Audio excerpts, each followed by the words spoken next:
Meron bang kinalaman si Mazinger Z, Great Mazing Kaiser, Great Mazinger kay Getter Robo? Kasi ako ang alam ko, meron siyang connection kay Mazinger Z. Pero hindi ko alam kung ano. Mga brother, tara, unbox natin tong Blitzway X Mosho Toys na Shin Getter. Sobrang ganda niya. Alam nyo ba mga brother na ang Shin Getter ay third generation member na ng Getter Machines galing sa Getter Robo franchise. Alam nyo ba? Ako hindi ko alam eh. Nakakangalay.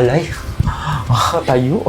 Ano ba yan? Ano sabi dito? Unang lumabas ang Shin Getter sa manga noong year 1993. Baby pa ako nun ah. Simula nun, naging all-time favorite na siya na basahin ng mga tao. Manga pa lang mga brother, wala pang anime. Hindi ko lang sure kung merong lumabas na anime ng Shin Getter, pero kayo alam nyo ba na meron? Sabi nila mga brother, ang Shin Getter daw ang pinakamalakas at pinakasikat na karakter sa Getter Robo franchise. Bakit bro? Mukha naman eh. Ganda nga ng forma mo eh. Oh. Ganda, sobrang ganda mga brother. May tanong ako sa inyo mga brother. Meron bang kinalaman si Mazinger Z, Great Mazing Kaiser, Great Mazinger kay Getter Robo? Kasi ako ang alam ko, meron siyang connection kay Mazinger Z. Pero hindi ko alam kung ano. So most likely, baka mga 80% mali ako. Pero baka alam nyo. Back in box mga brother, BIB condition, complete accessories. Si Punks ang nag-open from MISB. Kaya alam nyo at makikita nyo na mint condition yung mismong figure. Sobrang dami niyang accessories mga brother, as in sobrang dami. Dalawang sight, kita nyo naman sobrang haba. Dalawa yan, hindi ko na kinabit yung isa. Dalawang malaking wings mga brother.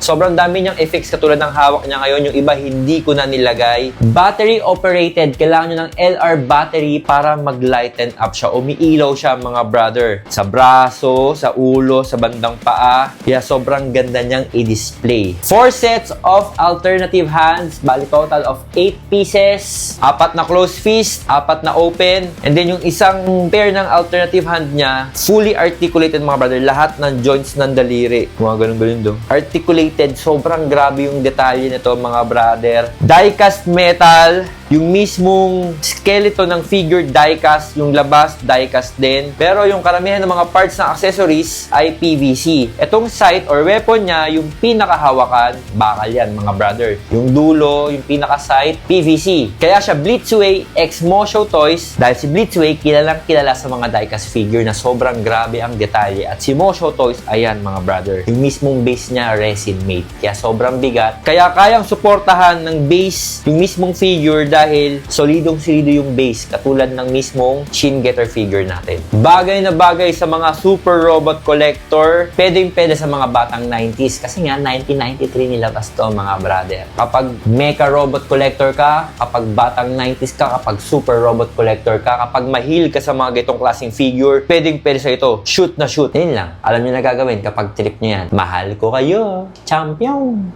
Mwah.